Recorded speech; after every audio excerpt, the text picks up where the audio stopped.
अस्सलाम वालेकुम। Programme special talk में मियां सैफुर रहमान हाजिर खिदमत। मिडल ईस्ट कॉन्फ्लिक्ट्स रेजोल्यूशन की भी बात होती है। इस वक्त दुनिया मिडल ईस्ट की तरफ फोकस्ड है सारी। इस पे बाकायदा सलामती कौंसिल के इजलास की भी एक कोशिश वहाँ की गई, एक रेजोल्यूशन पास कराने की अमेरिका की तरफ से। निकी हेली जो थी वो बड़ी एक्टिव हुई थी, उसमें उनको कामयाबी तो ना मिली। लेकिन इस वक्त ये भी है कि लाइक माइंडेड फोर्सेस या कुछ अपने वेस्टेड इंटरेस्ट के हवाले से, कॉमन इंटरेस्ट फोर्सेस कह लें, चलें वेस्टेड ना लफ्ज़ अगर यूज़ करें तो वो भी दे आर टेकिंग साइड्स। लेकिन यहाँ पे ये है कि कुछ लोग इसके बारे में ये कह रहे हैं कि जी हमास की फायरिंग हुई, पहल किसने की, और वो पहल भी अगर उन्होंने की तो पहले माजी में उनके साथ क्या होता रहा, ये उसका रद्द-ए-अमल है। और रद्द-ए-अमल रद्द-ए-अमल, और वो रद्द-ए-अमल का जो रद्द-ए-अमल है वो उससे भी तबाहकुन है। और दुनिया इस वक्त जो है वो इस कॉन्फ्लिक्ट को रिजॉल्व करने की बजाय वो एक डिवाइड हुई या स्प्लिट हुई है। और कहीं ना कहीं पे ये भी लोग समझते हैं कि is it a Muslim cause. अगर मुस्लिम कॉज ना सी, इस्लामिक कॉज ना सी, तो मुस्लिम वर्ल्ड की कंसर्न तो होनी चाहिए। और अगर वो कंसर्न है तो वो कंसर्न को किस तरीके से यूनानिमसली आगे कन्वे किया जाए कि कम से कम ये जो ब्लॉकेड है, बैरिकेड है, लोगों को खुराक नहीं मिल रही गज़ा में, छोटी सी एक पट्टी है, लोगों का पानी बंद है, बिजली बंद है, फूड सप्लाईज़, मेडिकल सप्लाईज़ ये तो मिले। ह्यूमैनिटेरियन असिस्टेंस जो है दुनिया में वैसे भी देखें ना, वर्ल्ड वॉर 2 के बाद तो ऑक्यूपेशन का तकरीबन तस्वर जो था, ना तो वो इकनॉमिकल रहा, ना वो स्ट्रेटजिक रहा, किसी लिहाज से स्ट्रेटजिकली वायबल भी नहीं रहा। लेकिन अभी कुछ एक दो ऐसे ममालिक हैं, जैसे इंडिया भी ख़ास तौर पे वो एक जगह पे ऑक्यूपेशन फोर्सेस के साथ ऑक्यूपाई करके बैठा हुआ है। इधर पैलेस्टाइन के बारे में भी बड़ा कुछ कहा गया, ओस्लो अकॉर्ड्स आया, फलाना अकॉर्ड आया, और एक कोई इसी तरह का हेब्रोन अकॉर्ड था। वो सारी बातें हुई कि जी ये जो गोलान हाइट्स के पीछे आ जाएगा, 67 प्री-67 पे आ जाएगी ट्रूप्स इनकी, लेकिन वो सेटलमेंट ऐसा ऐसा बढ़ाता गया। तो अब आ गई सिचुएशन तंग आमद बजांग आमद। बहरहाल इन सब चीज़ों का अहाता करने के लिए आज हमारे पास एक ऐसी शख्सियत मौजूद हैं who is an authority on this subject. मेरी मुराद है जनाब नज़ीर हुसैन साहब से। आप साबिक एडिशनल सेक्रेटरी खारजा हैं एंड साबिक chief of protocol Pakistan. Sir we welcome you to the studio. जी बहुत शुक्रिया। अच्छा सर, ये चलें वो मुस्लिम कॉज कंसर्न बनती है नहीं बनती, ये विल इट एस्केलेट एंड इसके गो बियॉन्ड दी पट्टी, दिस गज़ा पट्टी स्ट्रिप, या ये इसकी एस्केलेशन का कोई चांस है, क्या है इसका? पहले तो सर रूट कॉज को बताएं, कब से ये चल रहा है? क्योंकि लोगों में बहुत कन्फ्यूजन है और कुछ लोगों ने कन्फ्यूजन क्रिएट कर दिया by through a strong propaganda offensive. जी जनाब बहुत शुक्रिया मियां साहब। जैसे आपने कहा कोई ये इशू नया नहीं है जी। ये तो फर्स्ट वर्ल्ड वॉर के दौर का इशू है जी।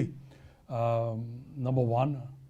जब ऑटोमन से मेहल इसको पैलेस्टाइन को ले लिया गया। जी। अगर हम पुरानी हिस्ट्री में जाएंगे तो फिर तो हाँ वो तो बहुत लंबी स्टोरी हो तो जाएगी। फिर आपको कई सौ साल जी जी पीछे जाना होगा। इस वक्त जो सिचुएशन ग्राउंड पे है मेरे ख्याल में वो ज़्यादा तशवीशनाक है जी। और हमारी जो भी तवज्जो है इस वक्त उसके ऊपर होना चाहिए दो कॉन्टेक्स्ट में। ठीक है। एक उस कॉन्टेक्स्ट में कि जो हॉस्टिलिटीज़ इजरायली और पैलेस्टीनियंस के दरमियान में जारी हैं जी। वो बहुत कॉस्टली हैं दोनों साइड्स के लिए। ठीक है। जानी नुकसान भी बहुत हुआ है। फिगर्स कभी भी सही नहीं होते। ठीक है। वो कहते हैं वॉर में जो पहली कैजुअल्टी होती है वो ट्रूथ होती है। तो लिहाजा ये कहने के ना भी कहें कि किसके ज़्यादा हुआ किसी के कम हुआ, लेकिन लॉस ऑफ लाइफ्स है, लॉस ऑफ प्रॉपर्टी है। और दूसरी बात यह कि अमन का जो ब्रीच हुआ है उसके अपने बहुत रीजनल और इंटरनेशनल कॉन्सिक्वेंसेस हैं उसके। ठीक है। तो जो पहला जो प्रायोरिटी होनी चाहिए रीजनल कंट्रीज़ के लिए भी, हमारे आपके लिए भी, मुसलमानों के लिए भी, और यूरोपियन यूनियन और अमेरिका के लिए भी, और ख़ासकर यूनाइटेड नेशंस के लिए कि जो हॉस्टिलिटीज़ हैं वो सीज हो जाए, दोनों तरफ से सीज फायर हो जाए। उनको मैनेज होना चाहिए। सबसे पहली बात तो ये है हॉस्टिलिटीज़ का। ठीक है, नंबर वन चीज़ है नंबर वन ये चीज़ होना चाहिए। उसमें आप ट्रूस कह लें, एग्रीमेंट कह लें, ट्रूस जो पहला स्टेप है हॉस्टिलिटीज़ को ख़त्म करने के लिए, नंबर वन। नंबर टू, जिनको ज़रूरत है इमदाद की, जो कैजुअल्टीज़ हैं, जो ज़ख्मी हैं दोनों तरफ, उनको मेडिकल एड प्रायोरिटीज़ के ऊपर मिलना चाहिए उनको। नंबर टू, ये बहुत इम्पोर्टेंट है। नंबर थ्री, जो लाइफ सस्टेनिंग फैसिलिटीज़ हैं, पानी है, खाना है, और इंफ्रास्ट्रक्चर की ज़रूरत है, सर्विसेज की ज़रूरत है, वो दोनों साइड को मुहैया होना चाहिए, चाहे वो फ़लस्तीनियन है, चाहे वो इसराइली है, चाहे वो Israeli they are all humans, वो दोनों साइड्स के जनाब। ये सबसे प्रायोरिटी तो ये होना चाहिए। जो सूरत हाल गाज़ा की ख़ासकर बहुत डेलिकेट है, वो इस लिहाज से भी है कि वहाँ पर ऑलमोस्ट 50% पॉपुलेशन वो यंग लोगों की है, चिल्ड्रन की है। ये कोई एक देखने सोचने में तो लगता है कि ये कोई अजीब सिचुएशन है, नहीं, अजीब नहीं है। वहाँ पर कोई 70 साल से या 80 साल से एक कॉन्फ्लिक्ट चल रहा है। जी। और कॉन्फ्लिक्ट का जो सबसे पहला जो टारगेट होता है वो एबल बॉडीड मेल्स होते हैं। जी। तो चाहे उनको वो कैद कर लें, चाहे उनको वो मार दें, चाहे एनकाउंटर में मर जाएं या किसी तो पीछे जो बच जाते हैं वो औरतें और बच्चे बच जाते हैं। तो गाज़ा में इस वक्त ऑलमोस्ट 50% जो पॉपुलेशन है वो बच्चों की है। तो ये सिचुएशन को और भी एग्रवेट कर रही है और अर्जेंसी भी है उसकी। तो सबसे पहली बात तो ये है। आपने इशारा किया कि ये आया कि इज़ इट मुस्लिम इशू, और फिर आप ये भी कहोगे is it a Christian issue, हाँ, फिर आप ये भी कहोगे इज़ इट अ जू इशू या कोई और issue. It is a conflict, it is a conflict and a human issue. It is a conflict. और ये जो कॉन्फ्लिक्ट है ये मेरी अपनी ज़ाती जो सोच है उसके मुतालिक तो ये एक टेरिटोरियल डिस्प्यूट है। ठीक। और कॉज वॉज का लफ्ज़ इसको अप्लाई नहीं करता। ये टेरिटोरियल डिस्प्यूट है और ये पॉलिटिकल डिस्प्यूट है। जो पैलेस्टीनियन कॉज नाम की जो चीज़ है वो नहीं एग्जिस्ट। लैंड के ऊपर क्लेम ज्यूज़ का है और पैलेस्टीनियंस का है।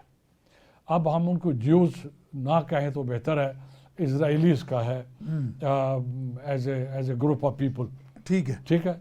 और यहाँ पर पैलेस्टीनियंस का है, क्योंकि आप ये नहीं कह सकते कि पैलेस्टीनियन जो हैं वो सुन्नी है या शिया हैं, हाँ, या उधर ज्यू हैं, या वो कंजर्वेटिव ज्यूज़ हैं, या वो लिबरल ज्यूज़ हैं। इस तरह ये मैं इसलिए कहना चाह रहा हूँ कि जब आप करैक्टराइज करते हो किसी भी डिस्प्यूट को रिलीजन के कॉन्टेक्स्ट में, वो फर्दर कॉम्प्लिकेशंस आ जाती है उसके ऊपर। तो हमारा फोकस, जैसे हमास के बारे में भी लोग कहते हैं जी ये फलाना सेक्ट है, ये फलाना सेक्ट है, हम उसको भी डिस्कस कर लेते हैं। तो सबसे पहली बात तो ये है कि ये एक टेरिटोरियल डिस्प्यूट है, ठीक है, और ये एक पॉलिटिकल डिस्प्यूट है over a piece of land.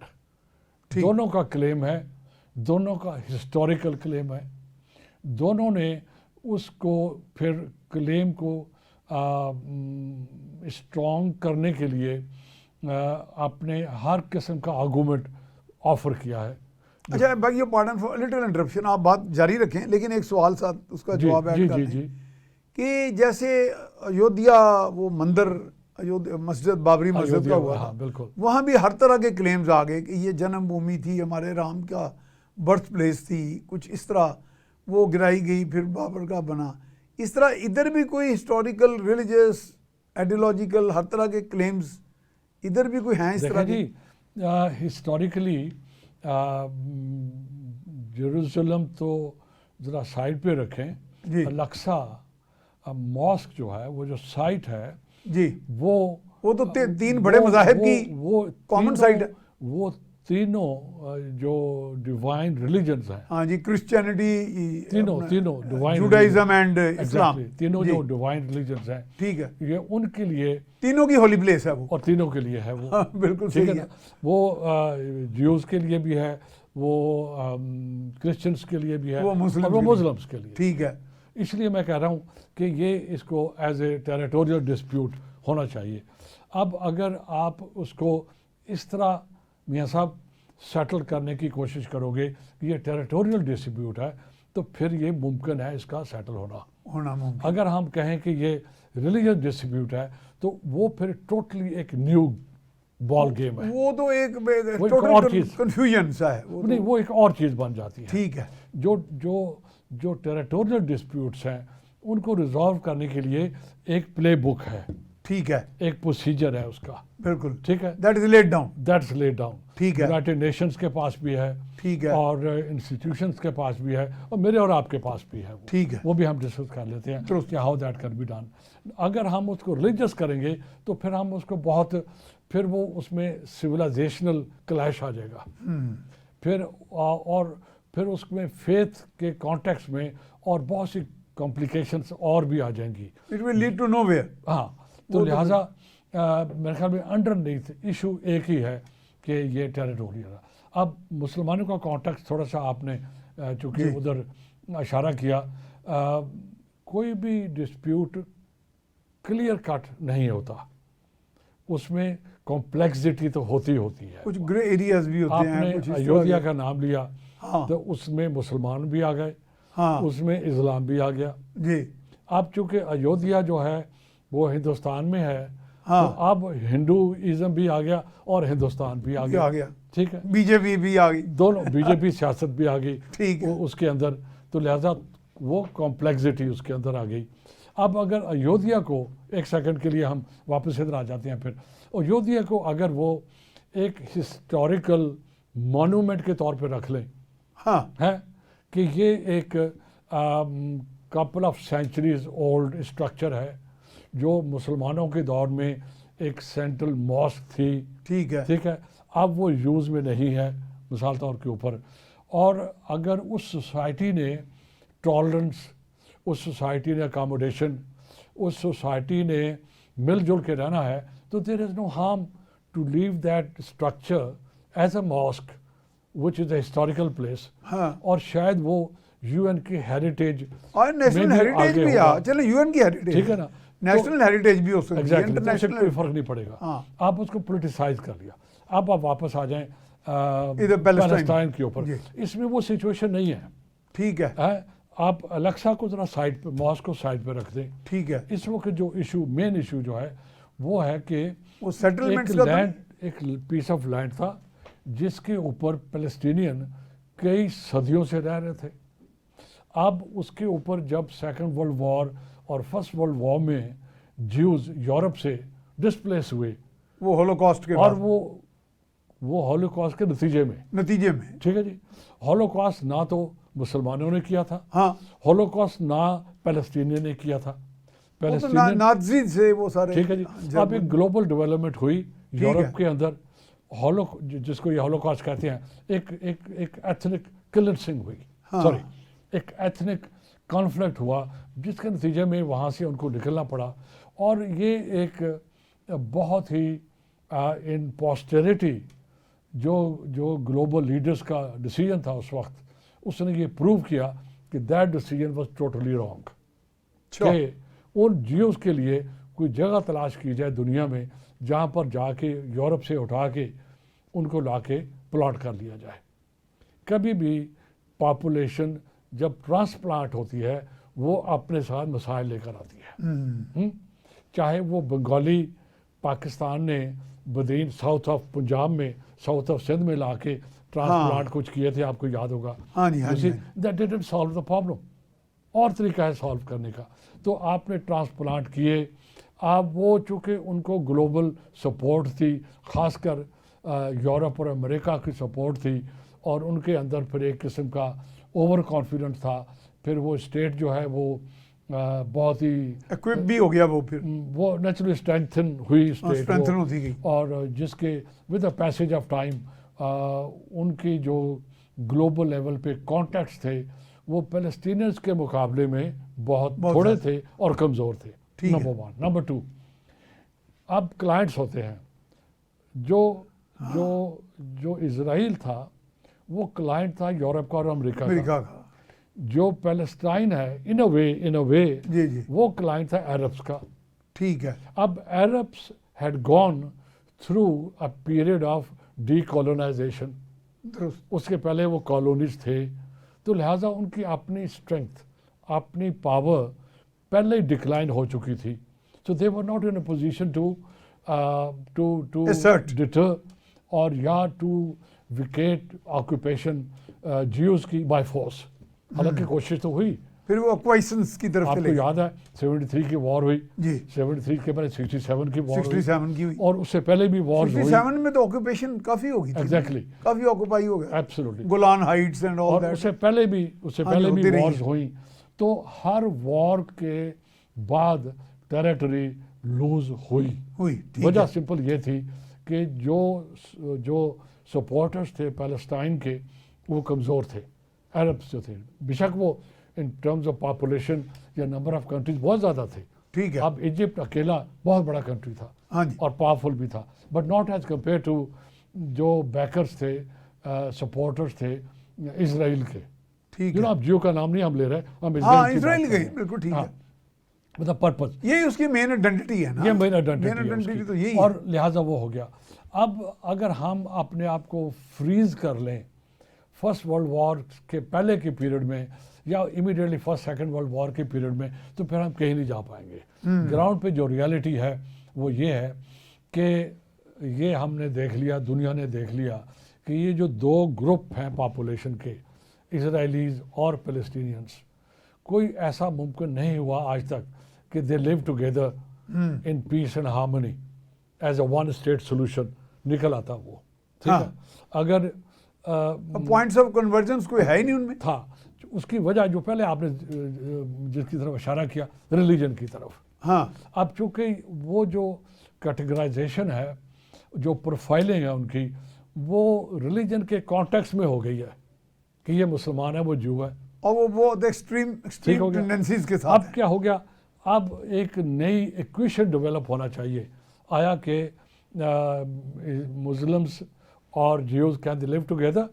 एक आपको याद in the past they have been, देखें जी, अगर होली प्रॉफिट सल्लल्लाहु अलैहि वसल्लम के दौर में चले जाएं, मैं उधर आ रहा था, दे हैव बीन पीसफुली कोएग्जिस्टिंग। अगर मदीना में जी ज्यूज, क्रिश्चियंस, इवन पैगन्स और इवन पैगन्स बिल्कुल प्रॉफिट के अपनी लाइफ टाइम में इकट्ठे रह सकते हैं, तो मेरे ख्याल में आज भी रह सकते हैं। हम तो वो मॉडल डिपेंड ये करता है कि अगेन चूंकि वो जो डिवीजन थी वो रिलीजन के बेस के ऊपर नहीं थी, वो कम्युनिटीज थी, वो कम्युनिटी। ठीक है, ये ज्यू कम्युनिटी है, ये मुस्लिम कम्युनिटी है, नंबर वन। नंबर टू, अच्छा, यहाँ जेनोफोबिया भी रूल कर रहा है। पैलेस्टीनियंस उन्हें कंसिडर कर रहे हैं कि ये आउटसाइडर्स हैं। वो अभी जैसे आपने पहले ही बताया कि ट्रांसप्लांटेशन से वो जो जेनोफोबिया है वो और हाइटन हो गया। वो उन्होंने कहा ये जबरदस्ती मुसल्लत किए गए हैं।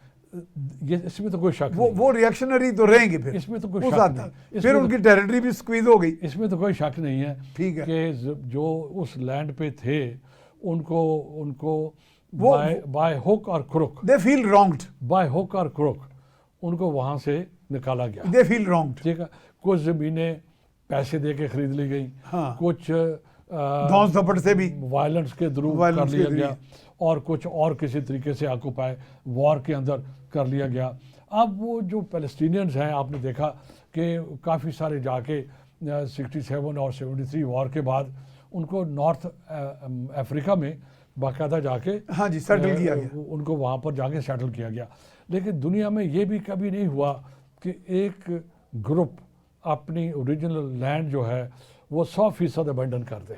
ये कभी भी नहीं हुआ, ये कभी भी नहीं। मैंने अमेरिका में आर्मीनियंस को देखा है, हिस्ट्री में कभी नहीं और हुआ। आपने कई अमेरिका आप भी जाते रहते हैं, मैं भी, आर्मीनियंस इस तरह की कई कम्युनिटीज हैं कभी नहीं हुआ जो जाके वहाँ सेटल हैं, लेकिन वो टोटली तो अबेंडन नहीं करेंगी। ये सिचुएशन जो है ultimately I think the world was coming closer to a solution of two state solution. ठीक, वो जो ओस्लो में फाइनल हुआ था, absolutely living side by side in peace and harmony जहाँ तक मुमकिन हो सके।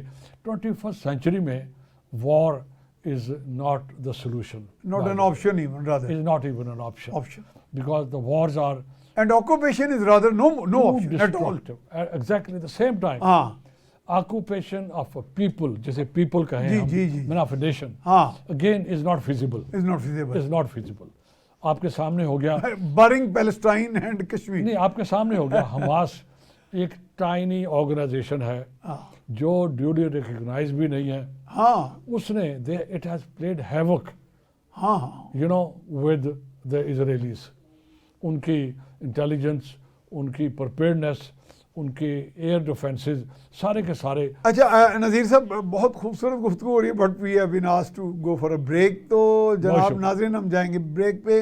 ब्रेक के बाद दोबारा हाज़िर खिदमत होंगे।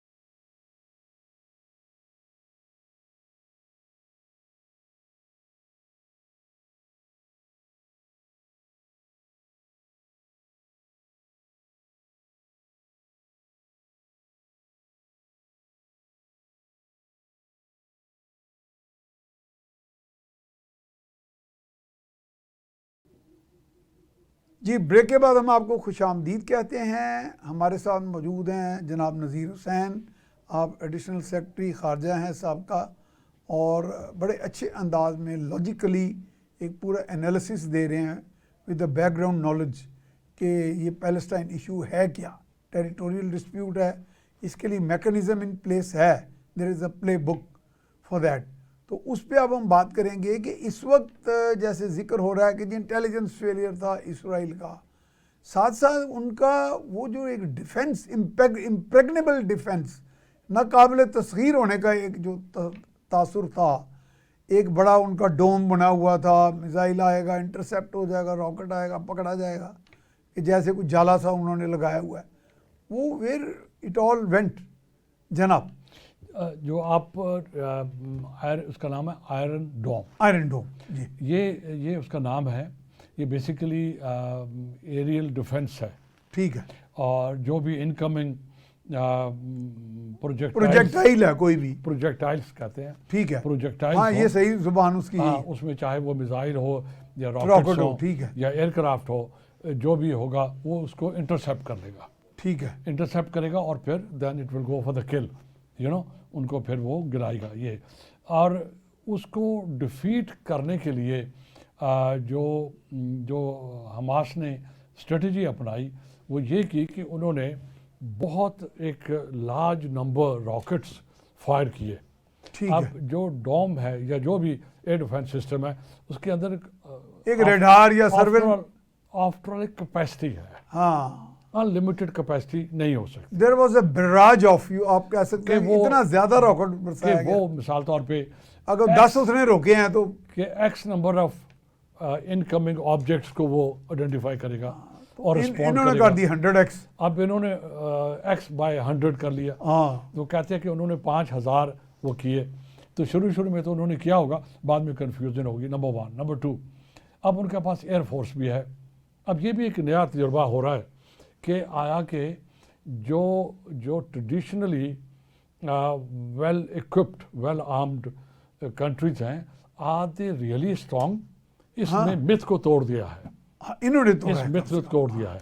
उससे पहले यूक्रेन ने भी नहीं, आर दे करेजियस और वेल इक्विप्ड और ट्रेन्ड, दोनों चीजें एंड एक्सटर्नली सपोर्टेड, ये सारी चीजें बताएं ना। एक है ह्यूमन फैक्टर, हाँ ठीक है, जो वो माइनस तो कभी भी नहीं किया जा सकता। एग्जैक्टली, जो ह्यूमन फैक्टर है, क्योंकि वो रिसीविंग एंड के ऊपर है, ठीक है। They have not much to lose because they already living in misery, और 70 साल हो गए हैं। और कहते हैं कि वो एक दुनिया की सबसे बड़ी ओपन एयर प्रिजन है वो, ठीक है। और जैसे हमने पहले जिक्र किया कि 50% पॉपुलेशन जो है वो बच्चों की है। इसका मतलब बड़े या तो मारे गए हैं या वो प्रिजनर्स हैं या कुछ और सिचुएशन है। ये जो सिचुएशन है, अब एयरफोर्स जो है वो कितने एक मिसाइल मारेगी रॉकेट्स को रोकने के लिए, और वो जो आयरन डोम है वो कितने एक रॉकेट्स को रोकेगा। ठीक है। एक तीसरे फैक्टर, नया फैक्टर आया है जो यूक्रेन में जिसका एक्सपेरिमेंट हुआ, वो ये है कि आपके ड्रोन्स जो हैं अब दे आर लीथल ड्रोन्स हैं, they are more lethal than the आप ड्रोन द एयरक्राफ्ट। अब अगर आप ड्रोन्स को एम्प्लॉय करते हो और वो ड्रोन्स अपने साथ जो भी कैरी करते हैं, हमास ने किए एम्प्लॉय, उन्होंने किए हैं, और इसी तरह यूक्रेन में भी हुए हैं वो, और टर्की के पास भी बहुत एडवांस टेक्नोलॉजी है ड्रोन्स की। अच्छा, ये मुझे कुछ दोस्त कह रहे हैं कि टर्की हैज प्रोवाइडेड वो, लेकिन मैं तो यहाँ आप शायद ऑथेंटिसिटी से चले वो ये चीज़ें ना वेरीफाई हो सकती हैं, तो ना कही जा सकती, ना डिनाई हो सकती हैं, और ना ही वेरीफाई हो सकती हैं। सही है। हम लेकिन उनके पास जो टेक्नोलॉजी है, कैपेसिटी है, वो बहुत अच्छी है, और वैसे तो सबके पास है, पाकिस्तान के पास भी है, ईरान के पास सबसे बड़ी है बाय द वे, ईरान के पास बहुत अच्छी कैपेसिटी है इस काम के लिए। तो अगर अब हमास ने ड्रोन्स भी एम्प्लॉय किया है तो दो चीज़ें हो गई, ह्यूमन फैक्टर, उसके बाद रॉकेट्स अगेन, और उसके बाद ड्रोन्स एंड नो स्टिक्स, अच्छा, एंड नथिंग टू लूज। अब ड्रोन वो भी तो चीज़ है। अब ड्रोन की साइज़ कितना बड़ा है, अगर वो चंद किलोग्राम एक्सप्लोसिव कैरी कर लेता है और वो ले जाते हैं, वो तो हाथ के साइज का भी हो सकता है, ठीक है, और वो आपकी टेबल के साइज भी हो सकता बिल्कुल, और वो इससे छोटा और बड़ा भी हो वो तो सकता कहते हैं फ्लाई के साइज का भी उन्होंने बना लिया। चले वो तो खैर कैरी नहीं कर सकेगा, वो किसी और पर्पज़ के लिए है। अब ड्रोन्स भी आ गए हैं, तो एक हमास जैसी टाइनी ऑर्गेनाइजेशन ने इज़राइल जैसे strong, powerful, well organize army को मोर और लेस बेबस कर दिया है। एक तो ये एस्पेक्ट है। ठीक है। अब दूसरी बात जो आपने पहले जिक्र किया, हम उसको ज़रूर डिस्कस करते हैं कि मुसलमानों का जो रिस्पॉन्स है वो आज तक क्यों कामयाब नहीं हुआ। एक तो प्रेजेंट सिचुएशन है, एक तो प्रेजेंट सिचुएशन में मियां साहब सबसे पहली ज़रूरत है कि उनको फाइनेंशियल सपोर्ट किया जाए, ताकि उनको फूड, उनको वाटर, उनको इलेक्ट्रिसिटी, उनको उनकी हेल्थ कंडीशंस, ये सारी की सारी मिटिगेट हो सकें, ये ज़रूरत है उनको।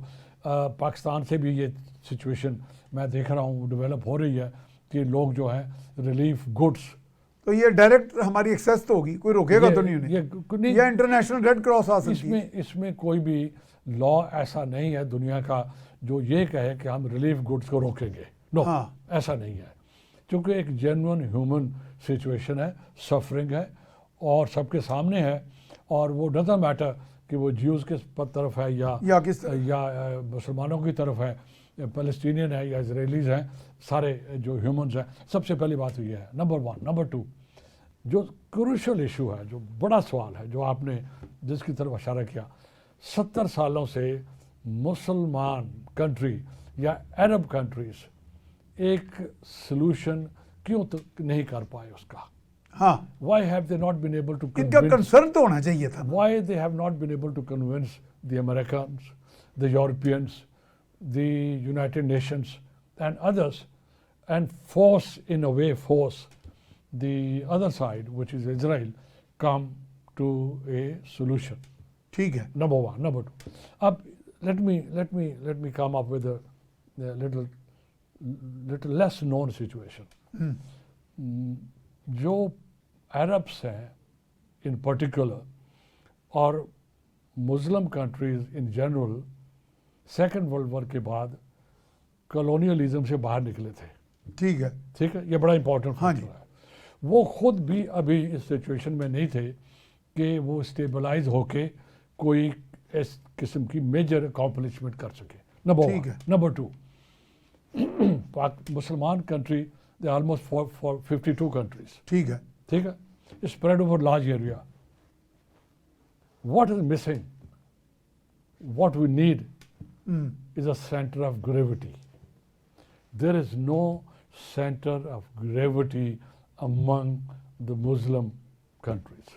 As such, you want to say कि उम्मा टाइप कोई चीज़ है नहीं। अब आप पूछोगे कि ये है क्या?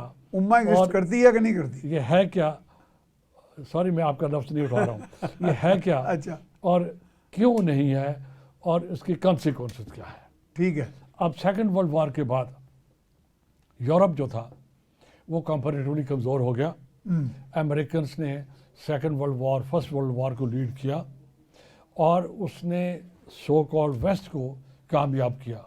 ठीक तो है। America emerged as a centre of gravity, जिसके चारों तरफ ऑस्ट्रेलिया, यूरोप, यूके और एग्जांपल इवन जापान, ये उसके गिर्द घूमते थे।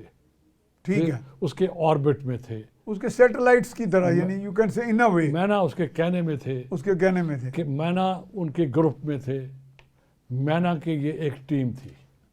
ठीक है। और उनका लीडर कौन था? अमेरिका। अब आ जाए पाकिस्तान के मुसलमानों की तरफ।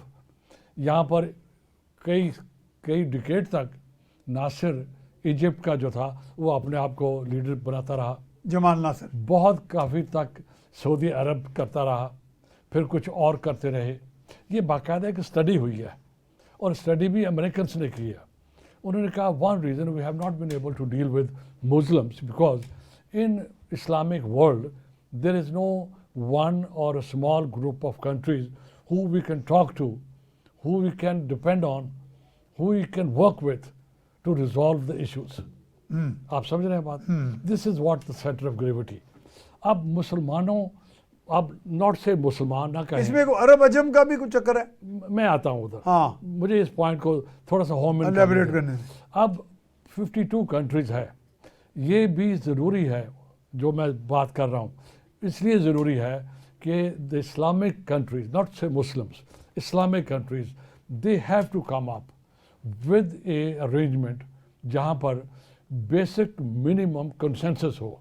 ठीक है। कि हेयर इज ABC, ये ग्रुप है, whatever you want to call it. आप कहें जी OIC है, बट OIC तो 52 कंट्रीज है। ठीक है। उसका जो प्रोसेस है कंसल्टेशन का वो बहुत लेंथी है, टाइम कंज्यूमिंग है, और उसका जो कंसेंसस बिल्ड होना है that takes lot of time. लेकिन उसको फास्ट ट्रैक पे नहीं डाला जा सकता। बड़ा मुश्किल है उसके लिए। अच्छा, देखिए, आप ये ना समझे कि उनको कोई इंटरफियर नहीं कर रहा। आप OIC के अंदर अमेरिकन का अपना इन्फ्लुएंस है, हाँ, यूरोप का अपना इन्फ्लुएंस होगा, इजराइल का भी अपना इन्फ्लुएंस है। आपने देखा इजराइल ने मेरे ख्याल में 1 साल पहले UAE के साथ एक एग्रीमेंट किया जिसको अब्राहम अकॉर्ड्स का नाम दिया। हाँ, it was a beautiful name. Abraham, हम सारे इब्राहिमिक हैं, हाँ, ज्यूज भी, मुस्लिम भी, क्रिश्चियंस भी, we all belong to Abraham religions. अच्छा, ये ज्यूज तो सेमाइट्स है ना, ये तो अरब्स नहीं है। वो I think there is a difference between वो रेस हो गई, रेसिस। अब वो तो रेस हो गया, एथनिसिटी हो गई, वो रेस हो गया, वो और चीज़ है। रेस में हर इस कंसिडरेशन में नहीं है। नहीं है वो सेपरेट चीज़ है, वो यहाँ नहीं है। वो अब्राहमिक रिलीजन थे। मेरा कहने का, coming back to this point, ये पॉइंट, ये let our viewers and listeners also register this. Islamic countries do not have a center of gravity, meaning a group of countries or one country or a group of country who can give leadership. ठीक, You know, leadership in the loose term. या 2-3 country इकट्ठे हो जाएं immediately और वो एक arrangement किया हो कि अगर कोई ऐसा क्राइसिस होगा तो ये जो ग्रुप है ये हमारा एडवांस ग्रुप है, हमारा माउथ पीस हो जाए। माउथ पीस होगा। अब इस केस में बाकी क्या, आपकी बात सही है, वो कहते हैं हमारा तो कोई इंटरलोक्यूटर ही नहीं है यहाँ। आप देख रहे हैं ना। अब हम उसका किससे बात करें? अब उसका क्या हुआ, यूरोप उनकी बात नहीं थी अपनी जगह। अब यूरोप चुप नहीं रहा, लेकिन यूरोप वाज अ लिटिल पीछे था और अमेरिकन केम फॉरवर्ड।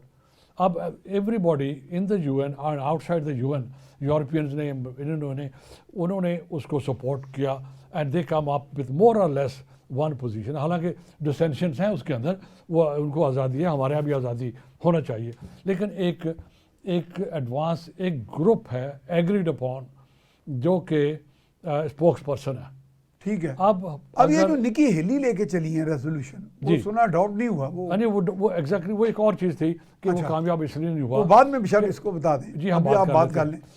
ये मैं the point I want to home in is it is time for the Islamic countries to come up with a small group of countries who should agree on a minimum conditions and work as an advanced party to diffuse situations like in Palestine. यहाँ पर कहीं ज़ल्ज़ला आता है, यहाँ पर कोई और crisis आते हैं, और क्लाइमेट के भी आएंगे और भी चीज़ें आएंगी। And we already have examples in the Western world. Exactly, we have America तो है। हाँ, और ये मेरी नॉलेज में है किसी स्टेज के ऊपर अमेरिकन ने ये डिसअपॉइंटमेंट भी शो की कि who do we talk to in the Islamic world.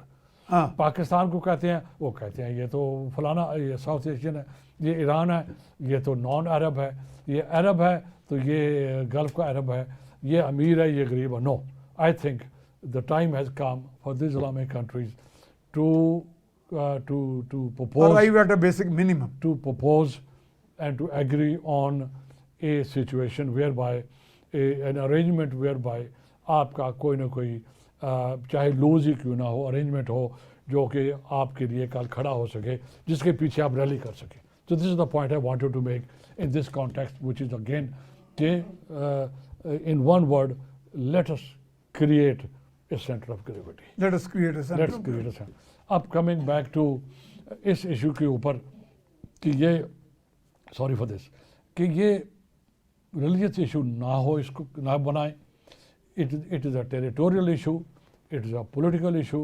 इसको इसी एंगल से उसको देखें और सबसे पहले जो ह्यूमैनिटेरियन क्राइसिस है उसको कंटेन करें। वो तो नंबर 1 प्रायोरिटी, नंबर उसको कर लिया, ठीक है। और work for the long term solution of the situation. और वर्केबल सॉल्यूशंस हैं। आप और कह रहे थे ना एक प्ले बुक है, देखें ना, ये प्ले बुक है, ठीक है, कि आपने मैकेनिज्म एग्जिस्ट करती क्योंकि है। आपने टेरिटोरियल, अगर आप उसको एक्सेप्ट करते हो हाँ। कि ये टेरिटोरियल डिस्प्यूट है, फिर आप then you can start working. अच्छा, देन टेक अनदर क्वेश्चन है कि ईस्ट तिमोर में जब हुआ था, ईस्ट तिमोर में, हाँ, तो आपको पता है United Nations enforced it. Absolutely. तो उनके पास चैप्टर 6, चैप्टर 7 और Chapter 6 एनफोर्समेंट का। की पावर्स भी होती हैं। मैंने एक दफ़ा न्यूयॉर्क गया तो मुझे वहाँ मलिहा लोधी हमारी थी एम्बेसडर, तो मैंने उन्हें कहा कि देखिए चैप्टर 6 और 7 का भी ये कश्मीर का जो डिस्प्यूट है, तो 7 में कहते हैं एनफोर्समेंट है, कहते हैं दोनों बाइंडिंग है, 6 और 7 में यूनाइटेड नेशंस की रेजोल्यूशन दोनों। तो इसमें ईस्ट तिमोर में तो फिर फोर्स यूज़ की गई ना जी। देखिए जब चैप्टर यहाँ ऐसा यूनाइटेड नेशन अगर इंटरवेन करे, ये थोड़ा लोगों को बताएं, लोग नहीं समझ पा रहे इसको। जब ये सिक्योरिटी काउंसिल की पावर्स हैं, हाँ, जब सिक्योरिटी काउंसिल अंडर चैप्टर 6 ठीक है, कोई फैसला करती है, ठीक है, वो बाउंड है जो मेंबर कंट्रीज हैं उनको बाय फोर्स इन्फोर्स करने के लिए, इन्फोर्स करने के लिए। Number 1 as it happened in East Timor, Timor में हुआ। ठीक अब है। आपने कश्मीर का नाम लिया, हाँ। तो ये जब पाकिस्तान बात करे तो हमें ये नहीं भूलना चाहिए कि जिस तरह का पैलेस्टीनियन इशू है, इजराइल पैलेस्टीनियन इशू है, इसी तरह का इंडियन ऑक्युपाइड कश्मीर का इशू है। ये भी 70 साल से इशू पेंडिंग है, और इस पेंडिंग इशू के नॉन रेजोल्यूशन की वजह से साउथ एशिया न्यूक्लियराइज हो गया है। बिल्कुल, ठीक है। Flash look at point the बन गया। Cost, look at the cost the humanity has paid, हाँ, के रिसोर्सेज डाइवर्ट हुए हैं। बिल्कुल। इसी तरह कितने रिसोर्सेज मिडल ईस्ट के डाइवर्ट हुए हैं because of non resolution of the Israel Palestinian conflict. जी, आप देख रहे हैं ना। अब अगर the wise man, the wise people get together and calculated कि हम तो पहले ही एक बहुत ही इकोनॉमिक सिचुएशन में हैं आफ्टर कोविड, आफ्टर यूक्रेन, और ये भी इशू अगर है तो I think in every crisis there is an opportunity for resolution. ठीक है, in every crisis, in every. अब इसी को आप ग्रैब करें, Americans should take the lead. हाँ, और उधर जो अरब कंट्रीज़ हैं और इस्लामिक या मुस्लिम कंट्रीज़ हैं, इनके अंदर भी कोई एक लीड ग्रुप जो है वो सामने आ जाए, and they take the lead, they agree among themselves कि now the time has come to resolve the Israeli Palestinian issue and the Kashmir issue also, ठीक, because these two issues are linked. हाँ, ये बिल्कुल आप समझें कि ये अच्छा, हाउ आर दे लिंक्ड? कि दोनों 2000-4000 किलोमीटर एक दूसरे से दूर है। नो, आइडियोलॉजिकली लिंक्ड हैं, आइडियोलॉजिकली, और in terms of civilisational relationship भी लिंक्ड है। इसमें वो लाइक माइंडेडनेस भी है ना इसराइल और इंडिया में, सिमिलैरिटी भी है, सिमिलैरिटी भी है। सिमिलैरिटी है दोनों के अंदर। हाँ। ये भी टेरिटोरियल डिस्प्यूट है, ठीक है, ये भी टेरिटोरियल, ये भी टेरिटोरियल डिस्प्यूट है। सिर्फ ये नहीं है कि कश्मीर के जो सिर्फ मुस्लिम पॉपुलेशन है वो अपना राइट मांग रही है। आपको याद होगा 48-47 के बाद वहाँ के जो पंडित थे, हाँ वहाँ के जो नॉन मुस्लिम्स थे, वो जो कश्मीरी हैं, तो कश्मीरियत इज़ द बेसिस। हाँ, तो वो तो बल्कि कई इस ऑक्यूपेशन को नहीं पसंद करते, उनके पंडित भी। हाँ, तो कहने का मकसद पब्लिकली डिनाउंस कर चुके हैं। हाँ, तो इसका कोई रीज़न नहीं है, कोई वजह नहीं है कि आप रिलीजन को बिल्कुल ही बाहर निकाल के फेंक दें। नो, दुनिया में जो डिविजन्स होती हैं, इवन सिविलाइजेशंस के अंदर भी, वो कल्चर भी उसमें फेल करता है, उसमें टेरिटरी भी करती है, एथनिसिटी भी होती है, मजहब भी करता है जी, उसमें लैंग्वेज भी करती है, एंड एथनिसिटी आई थिंक आपने देखा साइप्रस 2 हिस्सों में है। हाँ, एक हिस्सा मुस्लिम ग्रीक एंड टर्किश और वो स्पीकिंग है टर्किश, और दूसरा जो है वो इस आयरलैंड के अंदर आपने देखा, हाँ, उसके अंदर है। तो कोई भी इशू ब्लैक एंड वाइट नहीं है, बहुत सा ग्रे इशू एरिया है उसके अंदर। तो हमारी इस कन्वर्सेशन में से 2 चीज़ें जो हाईलाइट ये हैं कि टेरिटोरियल डिस्प्यूट है, पॉलिटिकल डिस्प्यूट है, इसको इस्लामिक कंट्रीज़ का एक ग्रुप और वेस्टर्न कंट्रीज़ का group, they should sit together, work out the plan जो दोनों साइड्स को विन विन सिचुएशन हो। हाँ, दुनिया में कोई भी लीडरशिप में हम सब ये पढ़ते हैं कि कोई भी एग्रीमेंट नेगोशिएशंस के अंदर वायबल नहीं होता, कामयाब नहीं होता, जो दोनों साइड्स के लिए विन विन ना हो। हाँ, so what the world has to do is to create a win win situation for Palestinians and the Israelis. ताकि होगा, आपको ये भी याद होगा कि लास्ट हमारे प्रोग्राम में जब हम IMEC के ऊपर बात कर रहे थे, तो उस इंडिया मिडिल ईस्ट ये जिक्र हुआ था कॉरिडोर की कि देखें ये जो रीजन है ये अभी वहाँ क्राइसिस है, और वो क्राइसिस का डिसलॉज, ये जो इनका कॉरिडोर का प्लान था, वो पाकिस्तान के फेवर में है, ये नहीं, वो एक सेपरेट डिस्कशन है, वो हम भी अलग कर सकते हैं। कहने का मकसद ये था कि G20 का इतना बड़ा इनिशिएटिव इसलिए कोलैप्स हो गया है because of this conflict. Now this is going to take long, it won't be easy for the G20। अब अगले साल वो कहीं पर और होगा। अच्छा, कुछ और एक्सीलेंसी, हमारा टाइम अब ख़त्म हो गया, तो बहुत उम्दा गुफ्तगू हुई जनाब, बड़ा यू स्पेयर्ड, बहुत शुक्रिया आपका, प्रेशियस मोमेंट्स। तो जनाब नाजरीन, आपने सुना आज का सारा प्रोग्राम। इसमें फोकल पॉइंट तो ये है कि हमने मुस्लिम वर्ल्ड ने ख़ास तौर पे एक सेंटर ऑफ ग्रेविटी डेवलप करना है, एक एडवांस ग्रुप डेवलप करना है, जिससे जो लीडिंग नेशंस हैं, जो इस कॉन्फ्लिक्ट रेजोल्यूशन में अपना कलीदी किरदार अदा कर सकती हैं, उनके साथ वो कम्युनिकेट कर सकें और कुछ इस कॉन्फ्लिक्ट रेजोल्यूशन के लिए, इस फायर फाइटिंग के लिए एक बाकायदा एक मेकनिज़म जो है अच्छे अंदाज में डेवलप कर सकें। और इसके लिए ऑलरेडी एक mechanism is already in place, एक प्ले बुक है। ये टेरिटोरियल डिस्प्यूट है, तो अगर उसको रिजॉल्व करना चाहें तो रिजॉल्व हो सकता है। अदरवाइज़ ये जितने कॉन्फ्लिक्ट्स, ये फेस्टरिंग वुंड्स जब तक रिश्ते रहेंगे, तो दुनिया जो है अमन का गहवारा नहीं बनेगी, और मईशत जो है ना सिर्फ मशरिक़ और मगरिब की बल्कि सारी दुनिया की, ग्लोब की, वो इसी तरह जो है वो डिक्लाइन पे ही रहेगी। तो now is the time to come out of it. इसके साथ ही अपने मेज़बान मियां सैफुर रहमान को इजाज़त दीजिए। अल्लाह निगहबान।